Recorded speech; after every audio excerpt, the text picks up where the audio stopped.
Hi, Danny. How you doing? I'm doing pretty well. How are you? I can't complain. Let me introduce us. I'm Robert Wright, publisher of the Nonzero newsletter. This is the Nonzero podcast. You are Daniel Seidemann, an Israeli lawyer living, I believe, in Jerusalem, right? That's correct. And you've been very involved over the years in issues arising from the Israel-Palestine conflict. You've been active in so-called Track 2 negotiations at times between Israelis and Palestinians. You were also, I think, in an advisory capacity involved in the 2000-2001 negotiations that are thought by some to have been one of the last chances to get a two-state solution and one of the best opportunities. You've spent a lot of time dealing with land-related issues in court. For example, when there needs to be a determination of whether Palestinians are the rightful owners of land they're being evicted from in East Jerusalem. You've argued before the Supreme Court a number of times. And I want to talk about a few things. The main one, I guess, is the situation in East Jerusalem and on the West Bank broadly. You have been tweeting over the last couple of days with some alarm about some developments involving settlers and weapons and the possibility of a militia, in effect, a private militia being formed by one of Bibi's cabinet members. And I should say, by the way, people should follow you. Your Twitter handle is just your name with no space. These things are important. I mean, in their own right, of course, any issues of human rights or for that matter, the preservation of human life. But in the current context, I think they become even more important. With the Israel-Gaza war going on, when people talk about the possibility of it becoming a larger conflagration, one of the flashpoints they talk about is the occupied territory in the West Bank and East Jerusalem. And you can imagine large-scale conflict breaking out there. So with that as that setting of the table, do you want to tell us what it is that's been alarming you over the last 24, 28 hours? I should say we're taping this on early Tuesday afternoon, U.S. East Coast time. Mm-hmm. Well, first of all, my focus is on Jerusalem. That's my expertise. Mm-hmm. I'm just another Israeli layperson on other issues, although I'm compelled to follow them more closely because of my interest in Jerusalem. There's a broad context. Jerusalem is quite a remarkable city, where in a very small geographical area, you have two peoples, national collectives, and three religions cohabiting the same space. It usually works, but it periodically erupts into violence. And we've seen it numerous times over the last centuries. And what starts in Jerusalem doesn't stay in Jerusalem. What happens in Jerusalem resonates. It sends shockwaves well beyond the city. And there are no shortage of examples. For example, the Sharon visit to Al-Aqsa, the Temple Mount, which sparked the Second Intifada. Now, we should say, this is Ariel Sharon, who was, I guess, about to become prime minister at that point or something. No, he was already prime minister. He was a has-been.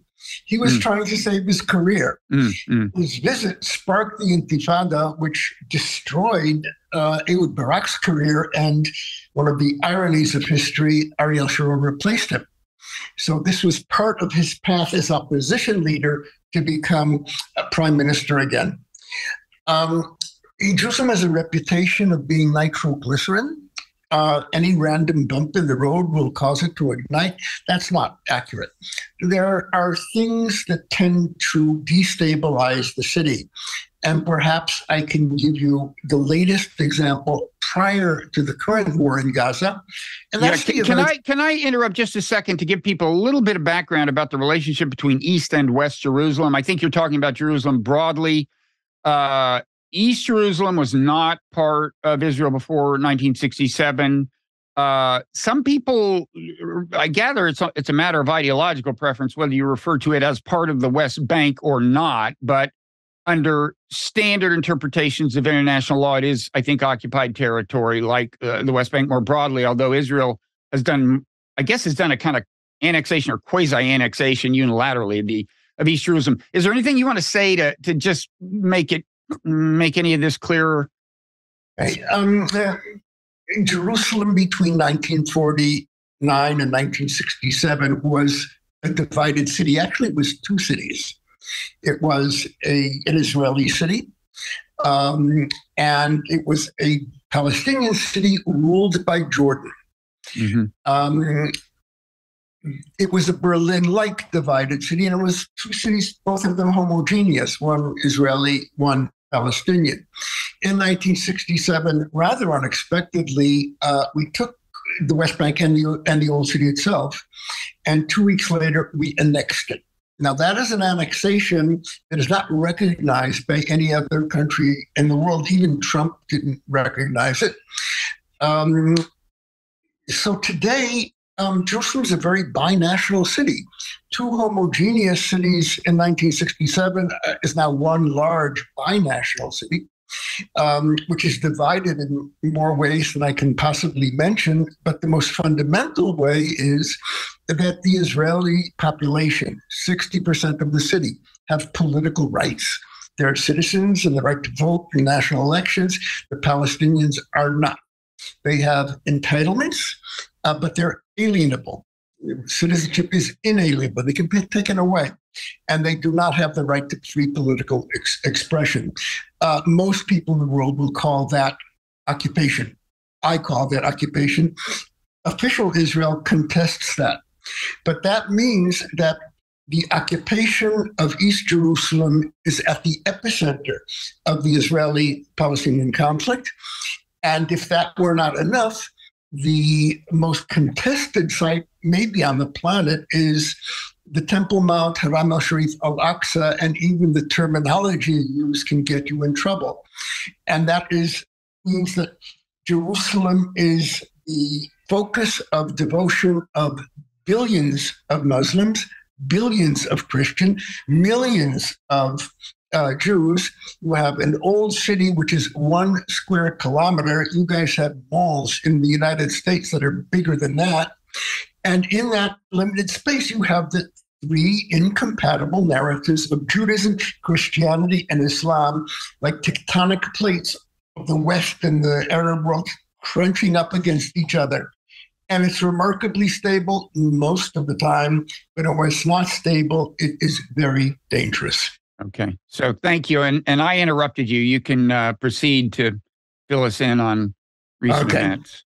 You know, when you talk about Jerusalem, you can say, well, how far back do you go? We start 3,000 years ago, 2 weeks ago.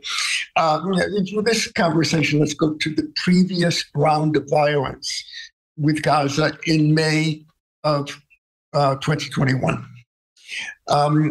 Things in Jerusalem have become tense for a number of months. And it was the first few months of the Biden administration. They were getting their appointees in place. And there were 2 events taking place simultaneously that made the tensions very high. First of all, there were tensions at Al-Aqsa, the Temple Mount, where there is a status quo that is supposed to govern the relations between non-Muslim visitors to the site and the Waqf Islamic Authority and the Muslim worshippers, and there were a great deal of tension. In addition to that, there was a Supreme Court case pending which involved the displacement of 4 Palestinian families from a nearby neighborhood in order to be given to biblically motivated settlers. Well, to give our audience a bit of a context, most of the issues on the agenda between Israelis and Palestinians are territorial. Take out the scalpel, divide the land equitably between Israelis and Palestinians. That addresses most of the conflict. But there are two issues that I call the radioactive issues of the conflict. They're not territorial. And they're extremely sensitive because they cut to the core of the national identities of both Israelis and Palestinians. One is the attachment to the Temple Mount Al-Aqsa. Two religions, each going millennia back, laying claim to the same religious site. And for people who haven't been there, by the way, the Temple Mount, which is what Jews call it, is, there's an historical actual temple of ancient Israel there. But on top of that, there is a mosque. And so what Jews have traditionally had access to for worship purposes is just the western wall of the ancient temple. And I don't know, 15 centuries or so ago, something like that. There was a conquest that ultimately led to there being a mosque on top of it. So it's just as explosive a situation as you could have arranged almost. Go ahead. Well, yeah, actually, it's changed in recent years because for centuries, rabbinical opinion was that the Temple Mount was so holy that you were not allowed to set foot there.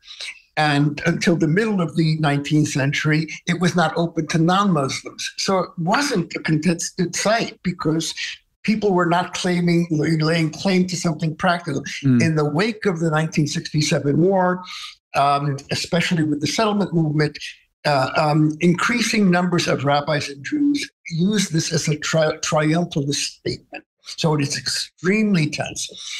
In addition to that, in Sheikh Jarrah, the Palestinian neighbor, is the other radioactive element, and that is you have two refugee peoples.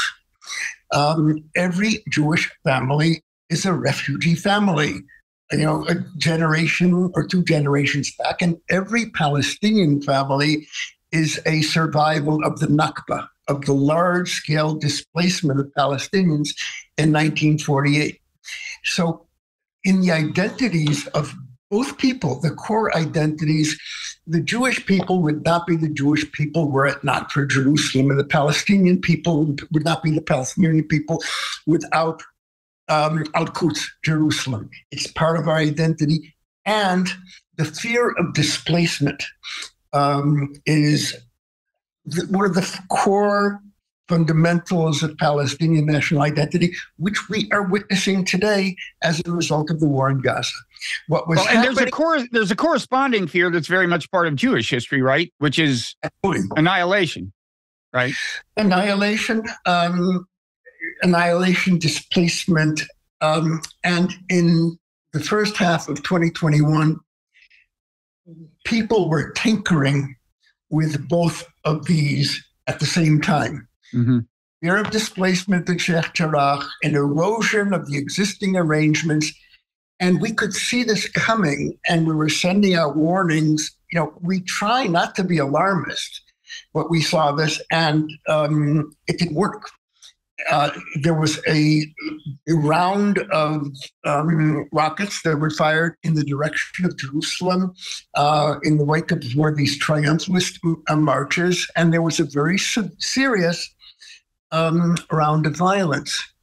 That should have taught us all a lesson, but it didn't. The world in general and the early Biden administration in particular basically said, Israelis and Palestinians are a basket case. You're not going to get anywhere with them. And it's a very compelling argument, by the way, having seen things up front. Let's put this on the back burner. And what we caught a glimpse of was you ignore Jerusalem only at great peril. And there's no walking away from this conflict, even if you're right that you have two problematic clients to deal with. We've seen that even more so now. The world, the United States, have had to deal with two terribly problematic national leaders and two dysfunctional political systems. The prospect of moving forward towards an agreement was negligible, but the general mood was, we can contain this, but we can't move forward. And the events in recent weeks since the outbreak of war in Gaza is an indication that not only was Netanyahu mistaken in his strategy, I think the rest of the world should be learning a lesson. I think they have. I think that there's a genuine fear that the current war in Gaza has regional and perhaps global implications. The friends that I am talking to in senior positions are telling me of an atmosphere of August 1914, the guns of August, or the Cuban Missile Crisis. There is a palpable fear that this could become a regional war. I would hope that this will disavow people from the thought that this problem can be contained. You can either move forward or it's going to explode. Remember, the third day of the second Intifada, it was exploding. And I went to meet a dear friend of mine, Ron Schlicker, who was the U.S. Consul General, just to try and figure things out. Ron passed away very young a few years ago. And Ron said to me, Danny, you guys are going to win this round. The Palestinians don't stand a chance. But what you've got to understand is you're not going to buy the Palestinians with trinkets, and you're not going to break their will. You will engage them. And that's something that we have not been doing. When Ron was summoned to President Bush for consultations, the president told him, just put this conflict in parking gear. And Ron, with his Tennessee Southern drawl, said, Mr. President, this car ain't got no parking gear. It's got drive and it's got reverse. Mm-hmm. So here we are, and well, there's a couple of things you've tweeted about lately. One was a reference to a demolition derby, by which you meant I guess the demolition of some Palestinian homes, I think. And then I think you saw as related a development involving a suddenly kind of visible, kind of seed of some kind of militia that would have the blessing, if not leadership, of this guy Ben Gvir, who is one of the, I guess, two most extreme members of the current cabinet, Wright, and I gather it seemed to have the support of like Jerusalem's mayor, the chief of police, and certainly the willing involvement of any settlers who wanted to play along, I'm sure. What is that? What is that second thing about? Okay. Let me contextualize this a little bit. I'll get to your question. Israel's policies since 1967 have been driven by two fundamental vectors. One, to maintain a large Israeli majority and to make the city indivisible politically. As a result of that, we accelerated settlement growth in East Jerusalem. There were no Israelis living in East Jerusalem in 1967. There are 235,000 today. But in addition to that, we decided to put an artificial cap on the growth of the Palestinian sector. And we did so by not allowing legal construction. We had a curious theory that if we do not allow the Palestinians to build legally, they will abandon sex and childbearing and take up chess. That hasn't happened. They built, and about half of the homes in East Jerusalem are without licenses. Those are liable to be demolished, and there are probably 20,000 outstanding demolition orders. The orders are carried out 100 a year, 150 a year. It's horrible to the people it happens to. But when the new Netanyahu government took office, part of that coalition was somebody who was considered to be a terrorist by our security, who was indicted dozens of times, convicted many times. In 2021, the chief of police of Israel said, this guy, Ben Gvir, has a lion's share of the responsibility for the eruption of violence with Gaza, and Ben-Gvir now is the boss of this police chief. When Ben-Gvir came in, his motto, and he's a clinical racist, I'm going to stick it to the Palestinians. And he took upon himself to accelerate demolitions, even though the authority was not his, it was in the municipality. But the police had to secure them. In the municipality, you have similar pyromaniacs, not all of them, but people in positions of authority. And there was a surge in the middle of this year, at the beginning of this year, in the number of demolitions. It went from a situation where Palestinians would go to bed at night and hundreds of thousands had demolition orders saying, it's not going to happen to me. And it was segueing into I could be next. And the tensions were rising. What has recently happened is that there have been 4 or 5 demolitions in the last week. Jerusalem is a tinderbox. The Palestinians are deeply concerned about what's happening to their families in Gaza. Israelis are horrified. All you need is a misstep. Had you come to me, 10 days ago and said, Danny, things are too calm in Jerusalem.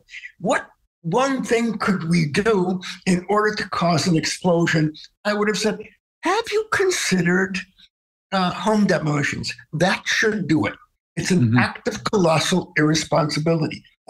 5 years ago, it never would have happened because the prime minister was Netanyahu, but it was a different Netanyahu. It was the risk-averse Netanyahu. He had a lot of bluster, but he had his hand on the throttle, and he was master of the universe. And he would say, stop it. It wouldn't have taken a call from the president, but if need be, there would have been one. This Netanyahu is an entirely different Netanyahu. He is captive to the most extreme and racist elements. And to be honest, he's somewhat imperial. His role models are Orban and Putin and the like. So there's nobody stopping him. So that's dangerous. Now, I speculated 3 days ago, this round of home demolitions appears to be a coalition of the pyromaniacs in the Jerusalem municipality, the Ben-Gvir, and the police. That was just conjecture. What happened yesterday? I see a press release of the mayor of Jerusalem, the minister of national security, Ben-Gvir, the chief of police, the Jerusalem commander, and they have set up rapid response squads. I call them. It's my translation. Now, these are armed groups of citizens, or what? These are armed groups of citizens. The term rapid response is a genuine and not a nefarious term. On the border with Gaza, the people who saved thousands of lives were residents of the kibbutzim who were, had weapons in order to protect. They never thought it would happen, and they were genuine heroes. In the last, many of them didn't survive and saved their neighbors, their friends, and their loved ones.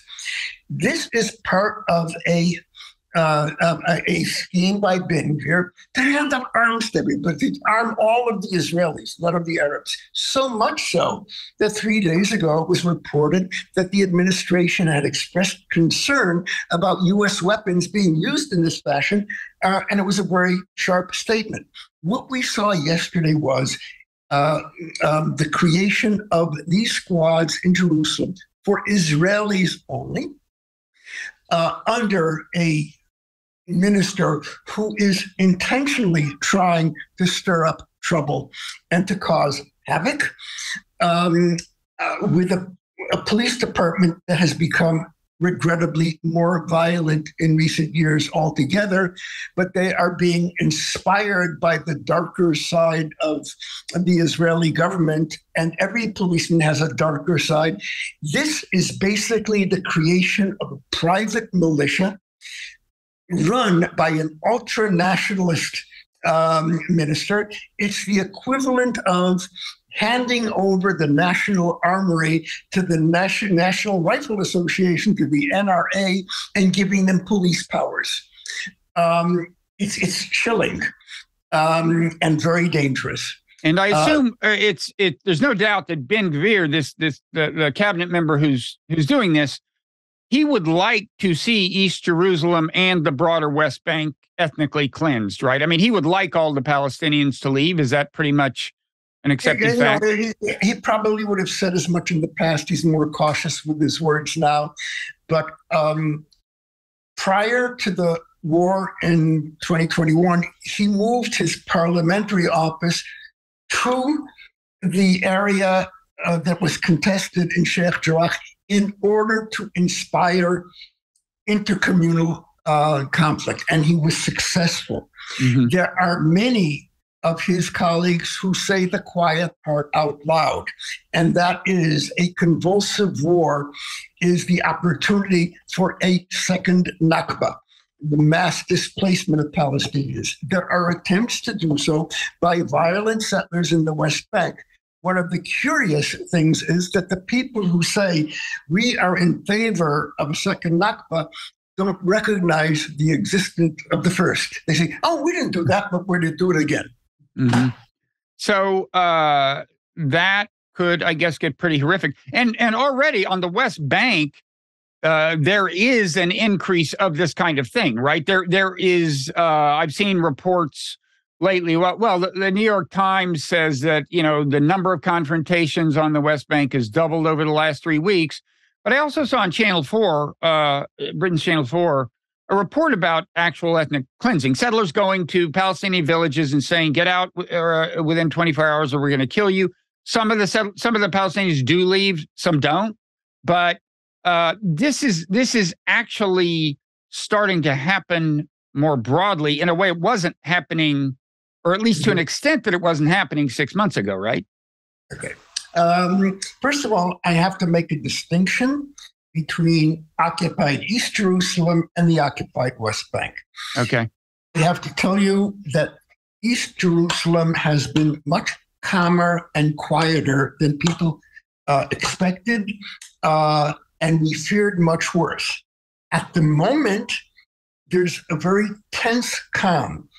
In the beginning, it was a calm that was caused by shock of the events. And today in East Jerusalem, it is a seething calm for reasons I'll tell you, but there has not been the eruption of violence. Mm-hmm. In the West Bank, you have the radicalization of something that has been going on for a while. Basically, occupation is not a policy of Israel. Occupation is not what we do. Occupation is what we have become.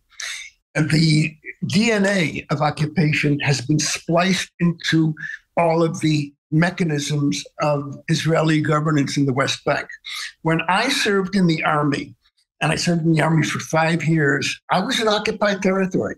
I was in Sinai for almost 2 years. I was in the Golan Heights. I had a few days in the West Bank. The army of Israel, the IDF, was just that, to defend our borders. Today, it is a garrison army that, when the war broke out, there were dozens of battalions protecting settlers in the West Bank, and there were 3 battalions on our border with Gaza, which was extremely dangerous. Now, the army is no longer a defense army. It is, I would not say, it is at times supportive of the settlers. More often than not, a blind eye. There will be violence from settlers, and the army will step aside and observe. We have seen a pogrom in Hawara. I don't use the term lightly. I try to be precise with my terminology. There were a couple of fatalities on the Palestinian side. Much of the village was burned. Hundreds of settlers participated, and the army didn't intervene, and nobody was indicted. Now, is this the thing that happened some months ago before the war? One of those happened some months ago. Okay, that's that. Is that? But the dynamic has accelerated significantly now. Mm-hmm. Now it is open season. All of public attention is focused on Gaza, and what's not focused on Gaza is focused on the Lebanese border and Hezbollah. Mm-hmm. And the extreme settlers are seeing this as an opportunity to fulfill their goal, and their goal is to expel Palestinians from their homes. So there has been a significant rise over the last 2 weeks in the intensity, the frequency, and the consequence of settler attacks on Palestinian villages, Bedouin encampments, basically to rid much of the area of its Palestinians. This has not gone unnoticed. We've been watching this. What is new is that President Biden publicly and very harshly told the government of Israel, you have got to stop this. Now, it's been said before. This is the least engageable government in Israel's history. That said, this has the attention of the president. The president has talked the talk. It remains to be seen if he will walk the walk. If there will not be consequences imposed on Israel, this will not only proceed, it will get worse. And it could be very, very dangerous. Well, does it look to you like it has subsided at all since Biden said that, or no, what? It hasn't. When I said that occupation is who we have become, most of the soldiers and the commanding orders are not fascists. Mm-hmm. Most are not racists. But their mission is to serve the goals of the settlers and not to serve the goals of the Palestinians, which is their obligation under international law. If you say nothing, they will continue to turn a blind eye, sometimes participate in violent displacement of Palestinians. They don't need to be given specific orders. It's who we've become. What you need to do is somebody with political courage to say, no, this is not who we are. This has to stop. And Netanyahu, as we know him now, is not predisposed to do that. So it won't be easy to stop this. It's deeply ingrained, too deeply ingrained. It's part of the rot that is set into Israeli society. But it's not going to happen on its own, and Netanyahu is not going to volunteer to do it. It needs robust and persistent international engagement with consequences. Mm-hmm. And you're saying that under international law, the soldiers are actually obliged to protect the Palestinians, and that's what they're not doing. I have met, I think, one sovereign in my lifetime. It was not the Queen of England. It was the commander of the Central Command in the IDF. The sovereign in occupied territory is the military commander of that area. And he was about 5'8", spry guy, sovereign. The international deals with situations of military necessity, gives powers to the occupier. The assumption is that occupation will be temporary pending a resolution of the conflict. It's been temporary for the last 57 years. But basically, the army owes obligations for the welfare, benefit, security, and safety of the occupied people. Under current circumstances, defending the settlers, which is not military necessity, has become the major role, and the role of seeing the Palestinians as somebody that you have responsibility for is very absent. Now, speaking of defending the settlers, I assume that what settlers say, if or at least some of them say, if you ask them why they attacked a Palestinian village, is say, well, Palestinians attacked us. They are a threat to us. And of course, there have been attacks by armed Palestinians on settlers. It's part of what Palestinians would say is the resistance. But and of course, one concern at the present moment is that there could be a more systematic uprising on the part of the Palestinians, right? That apparently, Hamas, I gather, has some actual cells in the West Bank, although Hamas's actual area of governance is Gaza, of course. But I think one concern is that is a card that could be played in a certain sense. Not that by any means all of the kind of Palestinians who would participate in such a thing are under the control of some external force, but I gather Hamas has some influence with some of them. And then you can imagine just spontaneous uprising. And so I guess I'm just partly pointing that out to people, but also I want to ask you, how much of the settler violence do you think is driven by genuine fear as opposed to just a sense of entitlement and a desire to be rid of the Palestinian problem? It's overwhelmingly the latter. Okay. One of the claims, which I consider to be a specious claim, is that the settlements contribute to Israel's security. After the event, I never accepted that. And I served, as I told you, a bit in the West Bank. But it's widely rejected by Israel these days. It's clear that Israel's investment militarily, security-wise, in protecting settlers in the West Bank transformed the Israeli army, created the wrong priorities. The settlers are seen as a security liability. They are not responding generally. On occasion, yes, there will be attacks, and there may be the kind of explosion you're talking about, but their agenda is Greater Israel belongs to us. If you don't like it, you can leave. And even if you do like it, you're going to have to leave as well. And they are now putting that into practice. Now, we have a small working group that's been meeting over the last year and a half about what the hell do you do in a situation where you can't walk away and you can't move forward? What do you do? And one of the people in this group, a former minister in the British cabinet, Alistair Burt, a great diplomat, from the very beginning said, we have to prepare for the aftermath of the war. What war? He said, there's a war waiting to break out. It hasn't decided when, where, and over what, but there will be a war. And we actually did some thinking on that. None of us imagined it would be like this. At the moment, Jerusalem is rather calm. The West Bank is seething. A week and a half ago, Abu Mazen was almost overthrown. He's the head of the Palestinian Authority. And it was touch and go. The ice for them is very thin. He's old. He's not in good health. The possibility of an uprising or the possibility of the collapse of the Palestinian Authority is very real.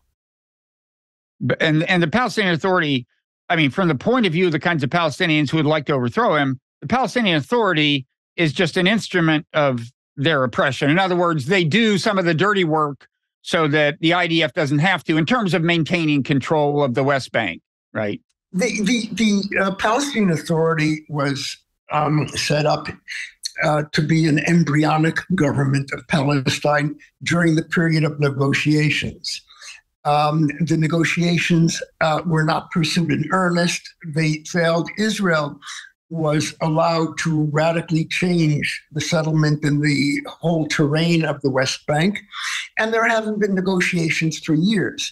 In the absence of that, the Palestinian Authority runs these large islands of cities, but with no international border, no genuine sovereignty. And they are widely viewed, as you have correctly pointed out, as the subcontractors of Israel. There was a summit in February, I believe, when things were getting very tense in Aqaba. The Americans were present, the Israelis were present, Jordan, Egypt, and the Palestinian Authority. It was the first such meeting that took place in quite some time. And I asked one of my young Palestinian friends, do you and your friends talk about what's happening in Aqaba? I said, yeah, we talk about it. Well, what do you say? Oh, it's our traders meeting their control officers, the Israelis. Mm-hmm. And that is a very widely shared sentiment. Mm-hmm. So there is violence in the West Bank and there are terror attacks. It is by no means exclusively Hamas. There is widespread settler violence, but the lid is still on this. There is no guarantee that the lid will stay on. And one of the things that is destabilizing is the assaults on Palestinian populations in the West Bank. It's creating the sense that is pervasive. Israeli lives matter, Palestinian lives matter less, and at times don't matter at all. Okay. And that's a very, very dangerous sentiment to live with. Okay. So before I ask the next question, if you'll excuse me, I would like to make a 30-second public announcement. So typically in these conversations at about this point or a little later, I bring it into the public part of the conversation. The rest is available only to paid subscribers of the Nonzero newsletter. And with this subject right now, the Israel-Palestine thing, I've been generally not doing that, and I'm not going to do it today. I would ask people to consider, if they think these conversations are valuable, consider becoming paid subscribers to the Nonzero newsletter on Substack. That gives you access to all of the, most of the conversations are partly behind the paywall. That gives you access to all those and certain amount of print material in the newsletter. Failing that, feel free to become an unpaid subscriber.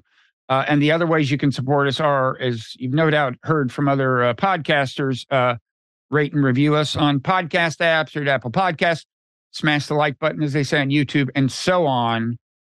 Thank you for excusing that commercial announcement, Danny. So I wanted to ask you, okay, so now this horrible thing has happened on October 7th. And it naturally had a big impact on the psychology of Israelis. I mean, the magnitude of the attack, plus the specific nature of some of the atrocities, it was, I think, completely, something like that was completely unanticipated. And in a country that small, touches a lot of people. And by the way, my condolences if anyone you know or related to was affected in any way. I'm sure you were affected in some way. But to what extent? I mean, it sounds like the Ben Gvirs of Israeli politics see this as an opportunity, and I'm wondering to what extent the change in Israeli psychology does put the wind at their backs. I mean, is this a more auspicious time for them to embark on ethnic cleansing by a significant margin, or what? I'll start from the end. I think not. I'm fairly convinced not. But you have to take into consideration that this situation is so unprecedented, it's unknowable. It's not only unknown, it's unknowable. And I'd like to just zoom out a little bit. In the months preceding the war, there were mass demonstrations, hundreds of thousands of people, week after week. I think it was 37 or 38 weeks, protesting what is considered by many as a judicial coup by Netanyahu and a slide into authoritarianism. It is something that never happened in Israel. I don't think it's happened anywhere else at this magnitude and for such a long period of time. And this was basically liberal, moderate Israelis rising up from a long period of dormancy and saying, no, you're not going to do that. The Netanyahu government had very little credibility even before the outbreak of the war. If there was any doubt, this war has destroyed the current leadership of Israel. Netanyahu is dead. He's a walking dead man politically. The only question now is how much damage will he inflict on his way out? That means that the people of Israel, we are reinventing ourselves. And in the last 2.5 weeks, there's been something that I consider to be as remarkable as the protest movement. We have been orphaned. There is no government. Netanyahu refuses to say the word responsible accountability. He's playing games to put the blame on the military. The government ministries are not functioning, not social welfare. There are refugees of Israel in Israel. Nobody taking care of them. There are thousands of people who have family, immediate family, who are in captivity, who are hostages in Gaza. Nobody in government is talking to them. What has happened is that this movement was transformed into a popular uprising to fulfill the void left by the Israeli government. Government has been privatized. All of the captains of high tech, the fabled Israeli high tech, are now in these mass distribution centers, providing material, food, ceramic, Kevlar bulletproof vests, psychological counseling for people who are bereaved, filling in that void. And it's a reinvention of Israel. I would say the following. Nobody knows what Israel or Palestine will look like the day after a ceasefire, and there will be a ceasefire. But I would be very hesitant about predicting. Common wisdom is that the country will lurch further to the right. I don't think that is necessarily the case. There are a number of our generals, people a bit younger than me, in their 60s, who saw what was happening on that Saturday morning in Gaza, put on their uniform, took a weapon, and went in and saved people. Guy 63 years old, and he's getting a phone call from people. My son is here. These are from his cell phone, where he is. The guy says, I'll find him and bring him back. Half hour later, he was in the guy's car phoning. These people have become heroes, and they are heroes. And most of them are politically moderate. Most of them are expressing the need for a political resolution of the conflict. This also, by the way, explains the special role that President Biden has fulfilled. Israel has no government. We do not have a leader. And to a certain extent, President Biden, with his genuine love of Israel, aside from being commander-in-chief, became the surrogate father or the surrogate prime minister of Israel and is deeply respected. Biden was vilified by half of Israel who are Trumpian. There's none of that left, and so let me put it this way. I don't think we will be an uglier society than we have been until recently. I'm not sure we'll be better, but I'm telling you, there will be an opportunity that has to be seized. If we don't seize the opportunity of the day after, we're going to see a repeat of this. So you think a two-state solution is still possible? I have been considered to be the Harold Stassen of the two-state solution. He was a guy who kept running for president and losing. Is that right? That's right. Okay. Look, I am an expert on very few things. But what I am an expert on is the mechanics of occupation, especially in Jerusalem. If you have an occupation and it breaks down, bring it into my shop, and I will know where to oil the pistons and where the replacement parts. And occupation is not only an existential threat to the Palestinian people, it is an existential threat to Israel. One of the heads of Israel, Mossad, has said, Israel confronts one existential threat in this generation. It is not Iran and Hezbollah. It's not the Palestinians. It is perpetual occupation. Israel will end occupation, or occupation will be the end of us. And there's only one way to end occupation. It's a border. There are no two ways. The one-state solution is a wonderful idea. It is a reality only in Riverdale, New York, in children's coloring books. The two-state solution might be dead. I know the details, but it's dead because it was killed. The one-state solution was always a fairy tale.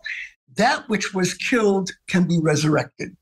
This town has a bit of experience with resurrection of the dead, as you might recall.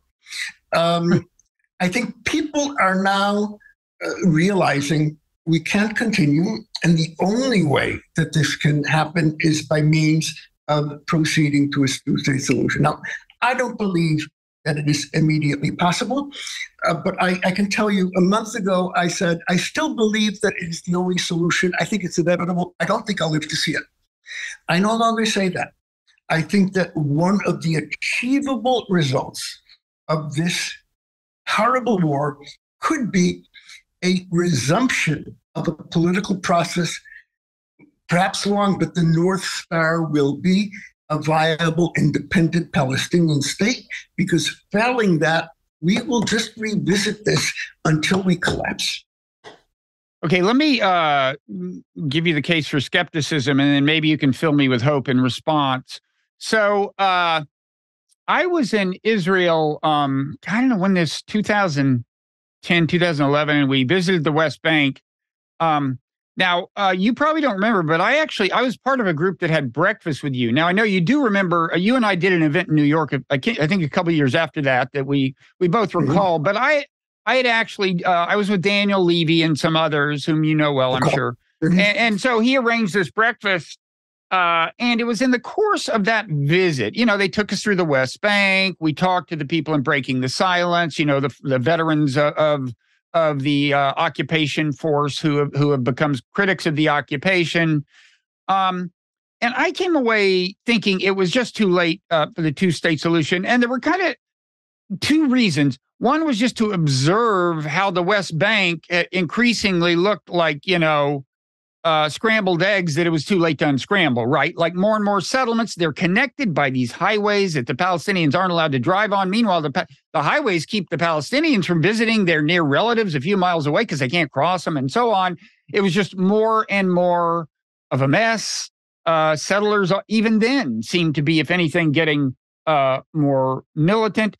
And then you factor in Israeli and American politics. I mean, to me, that is as big a problem as the situation on the ground in the West Bank, you know, because, you know, it's no secret that American policy has generally been pretty responsive to perceived Israeli needs, perceived needs of the state of Israel. And, you know, Aaron David Miller, one of the American negotiators, once said, you know, part of the problem has been America has just served, it's kind of posed as the neutral arbiter, but it's been Israel's lawyer.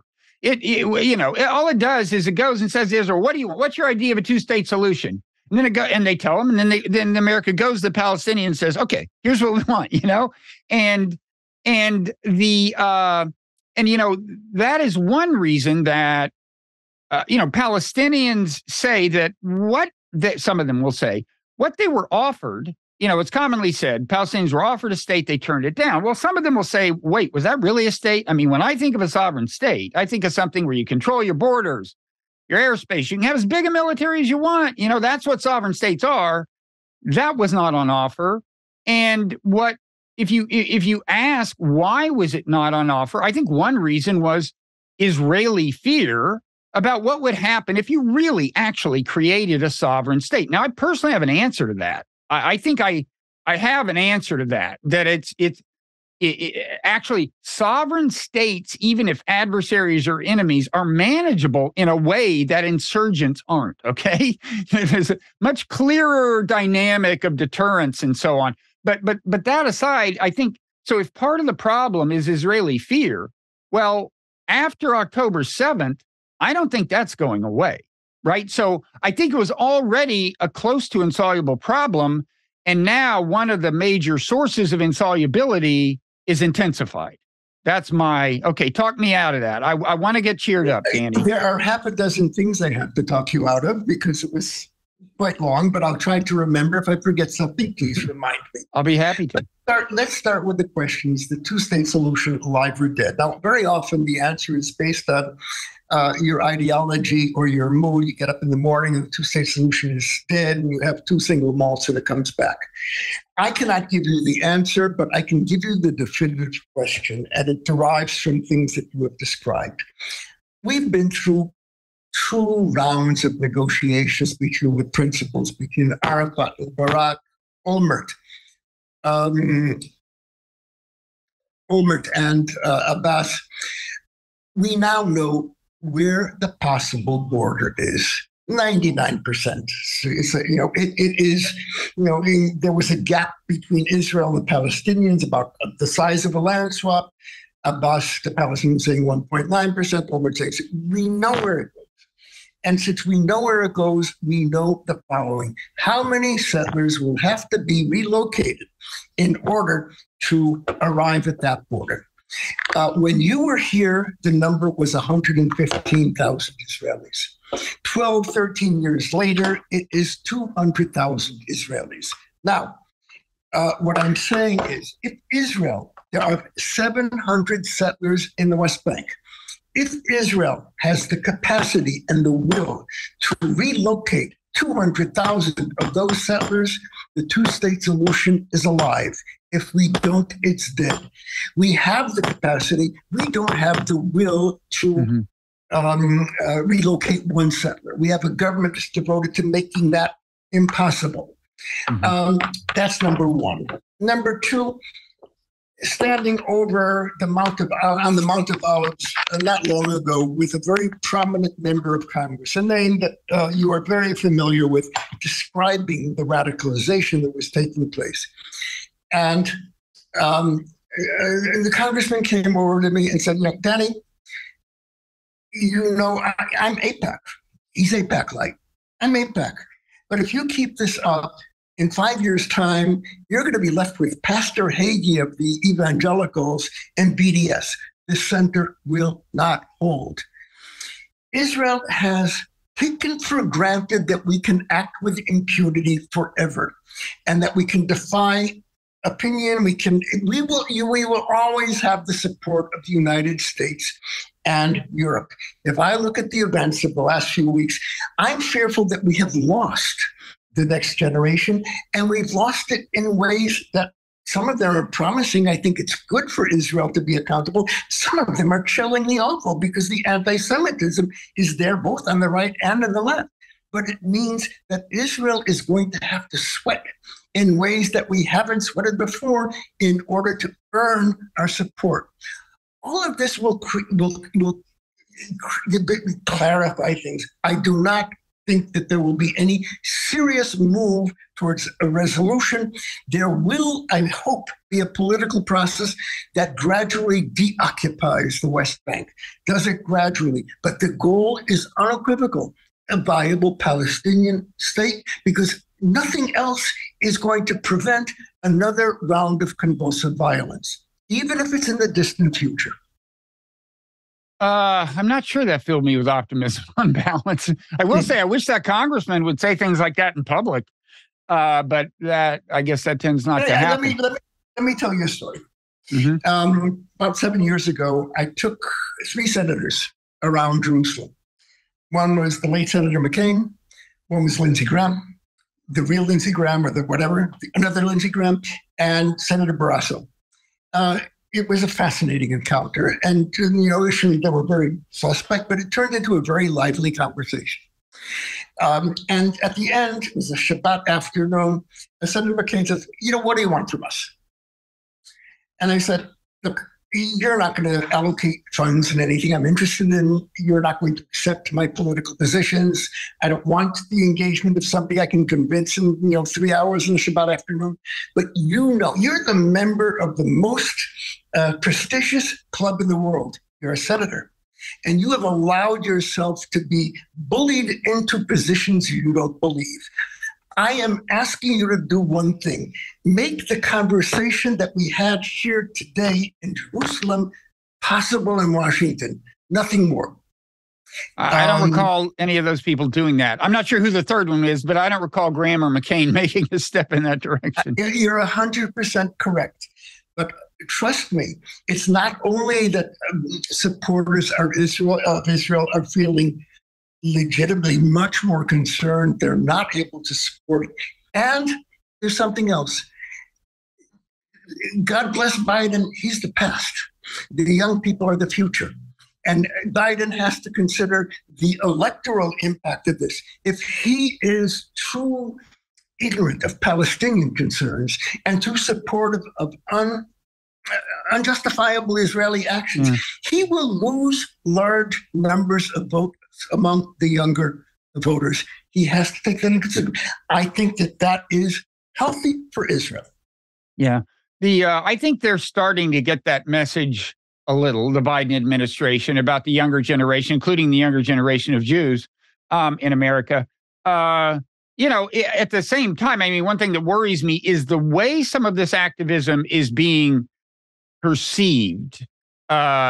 People see a demonstration that includes a Palestinian flag or has some people chanting from the river to the sea, and they kind of assume the worst about what that means. A lot of people think a Palestinian flag is a Hamas flag, and people think that everybody who chants from the river to the sea wants to kill all the Jews.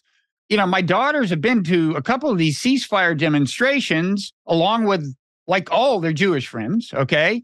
And I asked them about it, and I'm here to tell you, the young people chanting from the river to the sea, it does not mean that they want to kill all the Jews. And it worries me the way, it basically means one state solution to a lot of them. And I know you're saying that's impractical, but it's not genocide. It's just giving everybody the vote. 100%. Look, I don't think BDS is the most effective way to advance the Palestinian cause, but I will go to the mattresses in order to protect it as a legitimate form of political expression, completely legitimate. I will tell you one story. I work a lot with senior government officials. And a few years back, I was meeting with a senior member of the British cabinet, name Uxbridge, public school. And he says to me, Danny, there's never going to be peace because the Jews own Congress and the Jews own the media.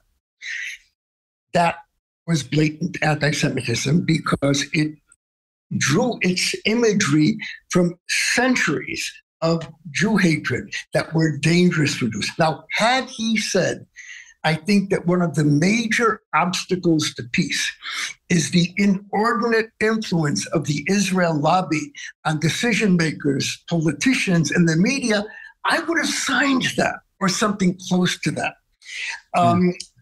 My fear is that the pro-Palestinian movement will be a mirror image of the pro-Israel crowd, which I am very upset with. I think nobody is, very few organizations causing more damage to Israel than AIPAC.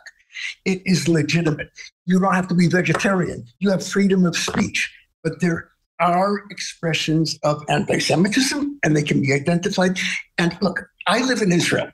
And a friend of mine, a great scholar who passed away a few years ago, once said, you know what the essence of my Zionism is? When you're called a dirty Jew, you go home and take a shower.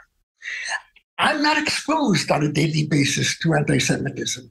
I'm a graduate of Cornell, and I'm seeing what's happening today at Cornell. I'm not even talking about the one speech of this scholar, or so-called scholar. There are students at Cornell who are Jewish and afraid because they're Jewish.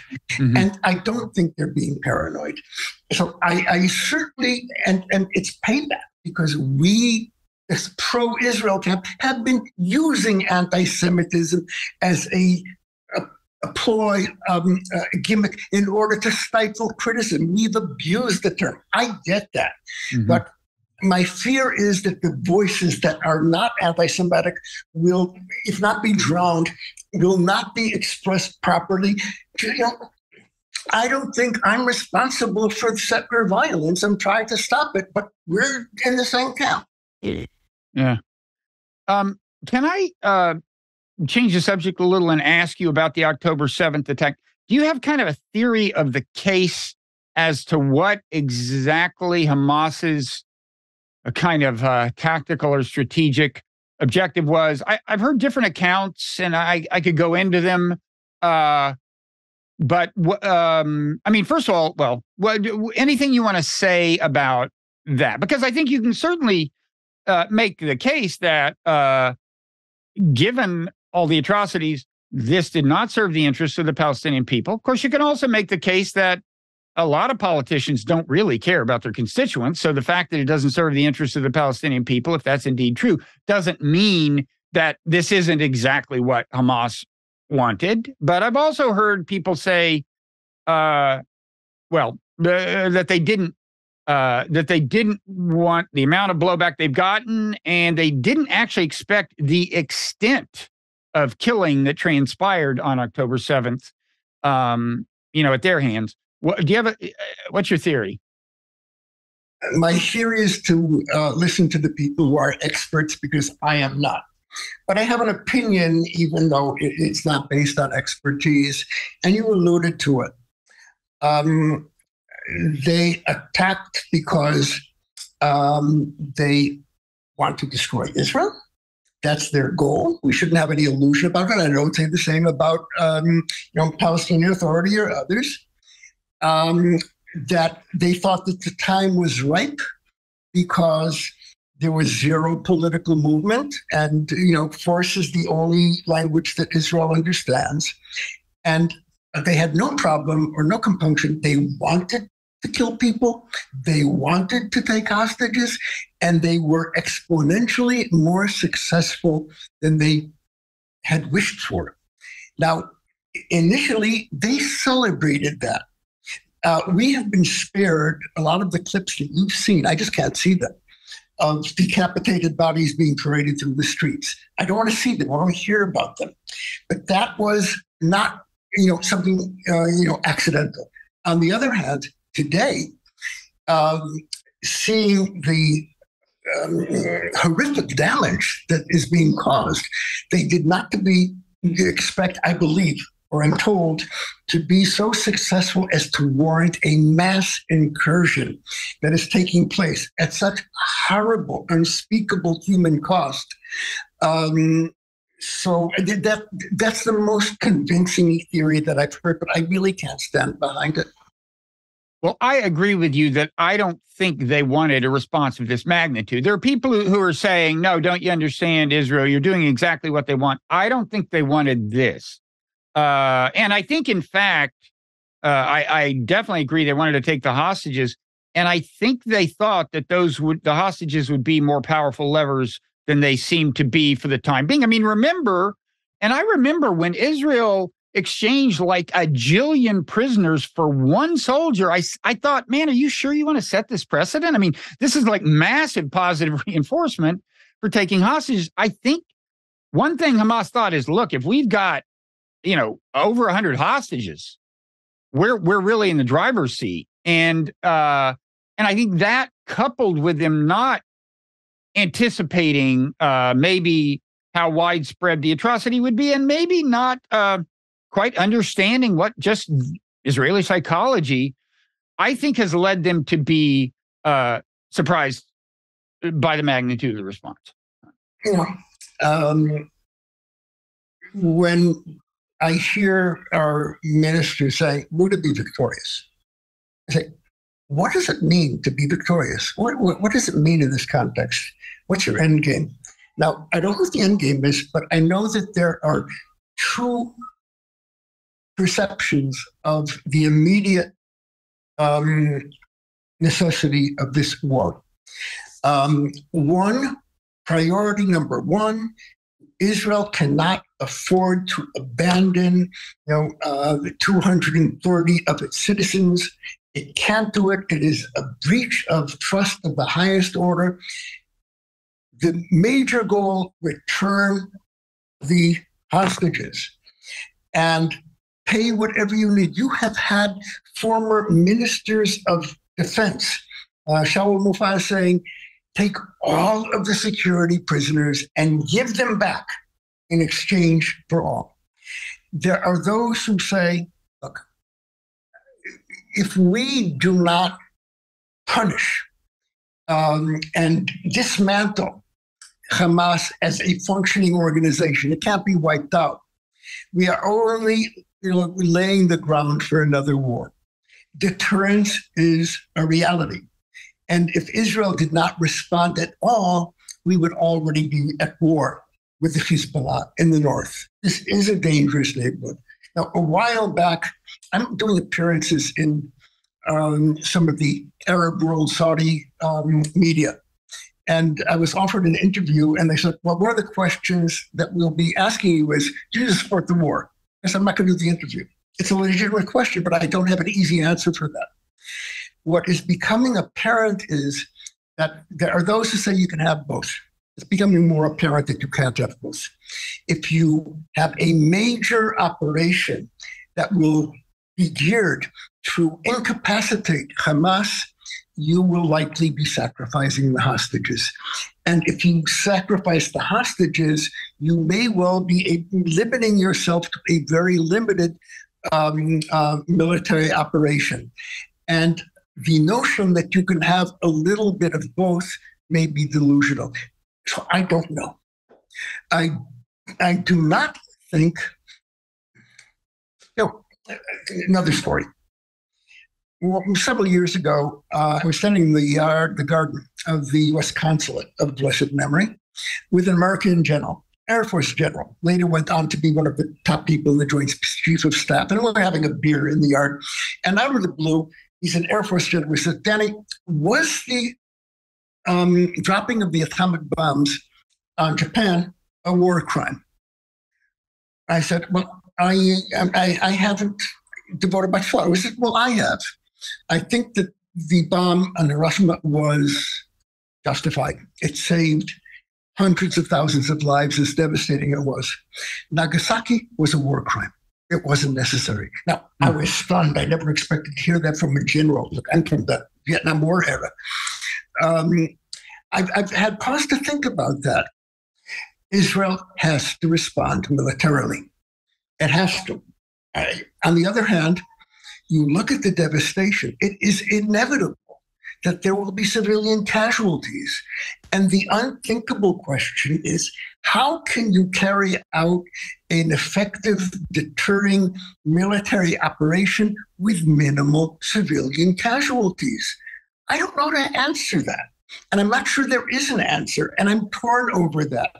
But the option of saying, okay, we're going to take this in stride and not respond didn't exist. And we're going to go through the motions didn't exist. And I'm still, I see the scope of devastation. I remember the war in Lebanon, the first war in Lebanon, when we, Israel, were the overlooking Beirut, laying siege to Beirut. Ultimately, Arafat would leave. And during that siege, there was artillery bombardments of sites in Beirut from the hills overlooking Beirut by Israeli artillery.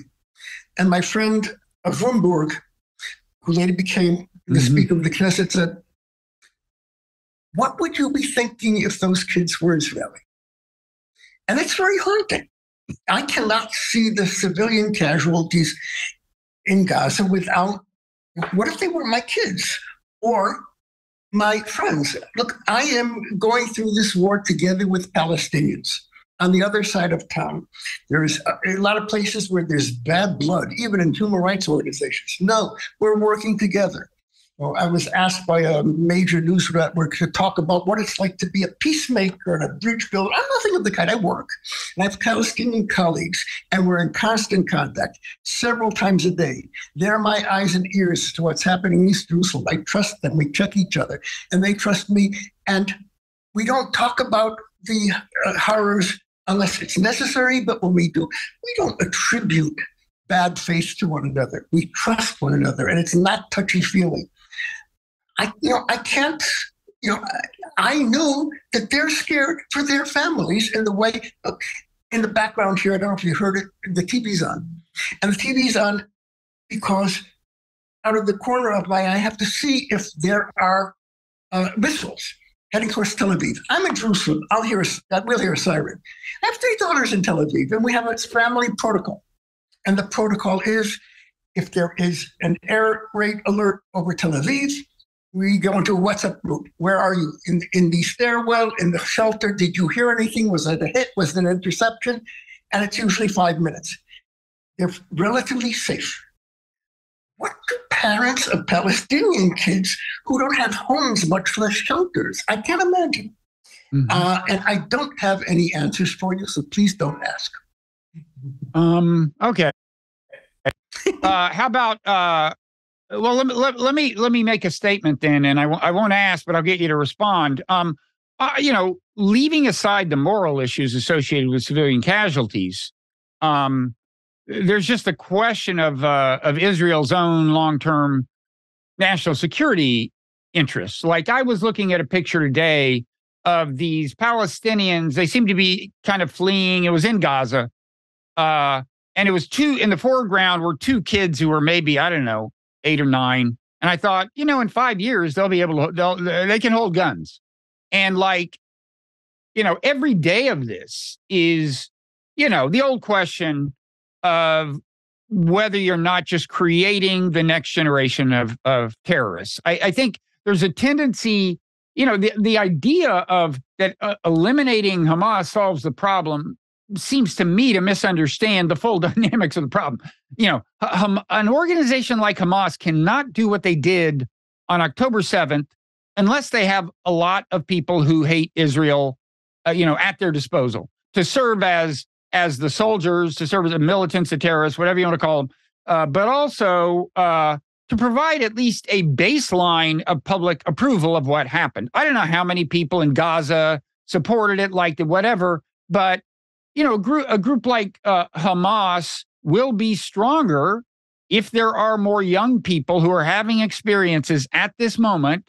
In other words, a future group, whether it's called Hamas or not, a future group like that will be stronger the more people the young people there are now who feel they're suffering at the hands of Israel. And if there are enough of them, I just don't think eliminating Hamas matters in a certain sense, because it's so predictable that some sort of radical organization will be able to get roots there, right? I totally agree with the caveat, because people can be all agree. No, there is nothing that justifies the savagery of these thoughts. We've gotten that out of the way.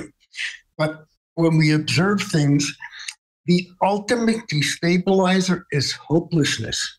I don't know Hamas in Gaza. I know the kids in Jerusalem, and they cannot imagine a trajectory whereby they will have a better life. And a better life is not materially. You mean the Palestinian kids in Jerusalem? Palestinian kids. And they cannot imagine a trajectory of how they become free. The deficit, they're being offered material benefits when the real deficit is dignity and freedom, and there's no prospect of that. And hopelessness is the great destabilizer. I've been asked numerous times by senior people in Europe and the United States, Danny, what do we do with this miserable government? We can't stop them. My number one or number two advice is anything that will display in word and in deed Palestinian lives matter. We have your back. We understand. We are hearing you, and we're not just spouting sympathy. We will move resolute, and you can't do that on the cheap. The best way of combating Hamas, in addition to military preparedness, is offering hope. When there is zero political movement, the interpretation is force is the only language that Israel understands, and that too breeds terrorism. The way of eradicating Hamas is by creating an alternative through a political process which is proud, which is Palestinian, which is not necessarily vegetarian, which does not rule out necessarily armed conflict or resistance, but that ultimately plays by rules and has the goal of living alongside of Israel. If there would be an opportunity like that, Hamas would shrivel. It wouldn't go away, it would shrivel. It would be far less compelling and far less convincing. Okay, let me ask you a final question that's kind of related to that. So we've talked about BDS, whose aim, among other things, I guess, would be to get Palestinians the vote, the Palestinians in the occupied territory the vote. In other words, a certain kind of one-state solution. You've said that's not politically realistic in given Israeli politics. Given the reality of the world, it's not possible. You want to have a one-state solution between the Armenians and the Turks? Yeah, tell me about it. Okay, but let me say one thing I've heard people say, which I think is kind of a good point, and then ask you the final question. The thing I've heard people say is, people keep saying, where is the Palestinian Martin Luther King? Where is the Palestinian Mandela? And one answer you hear from Palestinians is, well, every time one starts to arise, the Israelis jail them or somehow undermine them. That's one answer. Another answer I've heard is, look, BDS, say what you want, but it's a peaceful movement. And what happens? They call everyone who's part of it an anti-Semite. And in America, they actually pass laws at the state level that punish people who want to do business with the government unless they will sign a statement saying, I will never espouse a boycott of Israel. So there's that. Now, that I'm not to my question yet, but if you want to reply to that, go ahead. It looks like you do. You can quibble about the efficiency of BDS. It is a legitimate form of expression. And to be honest with you, it's having an impact. Mm-hmm. I think criminalizing opposition to Israel does Israel a great disservice. It has trained us that we can bully people, crack the whip into submission and agreement, and we're now paying the price of that. As to a Palestinian Martin Luther King or Nelson Mandela, the UK has done polling forever, way back to the British Mandate. And a few years back, they showed me a poll. Who are the most popular political figures in the West Bank? They asked, who is best for the Palestinian people? Salam Fayyad, the prime minister, a manager, almost pacifist, 80% approval rating. The closest one behind him was way in the 20s. And then they asked, who will you vote for? Salam Fayyad got 3%. Why? Because there are two different roles that you have. I am a great supporter of the Association for Civil Rights in Israel. But Association for Civil Rights in Israel is an organization that applies to a state. National liberation movements need a liberator and not a manager. Mm-hmm. And I can speak of my experience in Jerusalem. There have been times in recent weeks when Israel has wanted to reach out to the leaders of East Jerusalem, and there aren't any. Why? Because we have imprisoned some, exiled the others, forced others to, go into high tech and we have not left any political space for the emerged. We don't have anybody to talk to. One of the main things I say is create political space for Palestinians in East Jerusalem, my turf, and anybody who is not violent, or at least blatantly violent, and we'll have somebody to talk to. But we don't allow that. We're denationalizing it. Yeah. Okay. Now for my long-awaited actual final question. Is it possible that if you saw something that was reminiscent of the civil rights movement, which is to say massive, peaceful mobilization of West Bank Palestinians demanding only one thing, and that is the right to vote. If you saw that, which of course points toward a one-state solution, which you're saying is not politically conceivable, would it at least make Israel more flexible in negotiations on a two-state solution? So could something like that actually scare Israelis enough so that we actually wound up having a successful two-state negotiation? It's a great question. After the failure of the Camp David talks, one of the Palestinian negotiators, Palestinian-American, Harvard grad, brilliant guy, wrote an op-ed in the New York Times, basically abandoning the two-state solution and saying one state. And we were kind of buddies. And I asked him, you don't really believe that, do you? You're trying to scare the shit out of Israelis, aren't you? And he kind of grinned and didn't admit it. But I will point out something else. A few years ago, there were large-scale demonstrations of Palestinians at the border in Gaza. And we were firing and injuring and killing demonstrators. And I couldn't understand why. I understand it a little bit more now after the events of October 7th. But it dawned on me that what they were doing was sending a message to the West Bank. Were you to have a situation where tens of thousands of Palestinians from different towns and villages would start marching on the settlements, nonviolently, Israel would not have a response to that. And it was basically trying to deter that. And I think that that at some point is also going to be inevitable because there's no solution. You know, there was in one of the previous waves of terror, I think in 2014, a 13-year-old girl with scissors stabbed a policeman in the leg, and she was shot dead. And the chief of staff said, that was not necessary. I don't want to live in a society where 13-year-old girls with scissors are killed like that. And he said, Israel has a response to the Iranian nuclear capability. Israel has a response to more than 100,000 missiles pointed at Israel. Israel does not have a military response to a 13-year-old girl with scissors. Mm-hmm. Well, it gets back to what I was saying about the virtues of your enemy being a sovereign state as opposed to a bunch of people who live within territory you control. Well, thank you so much, Danny. You know, people can follow you on Twitter at DANIELSEIDE. Well, wait. You make sure I get this right. DEMNN. Right. Seidemann with two N's at the end.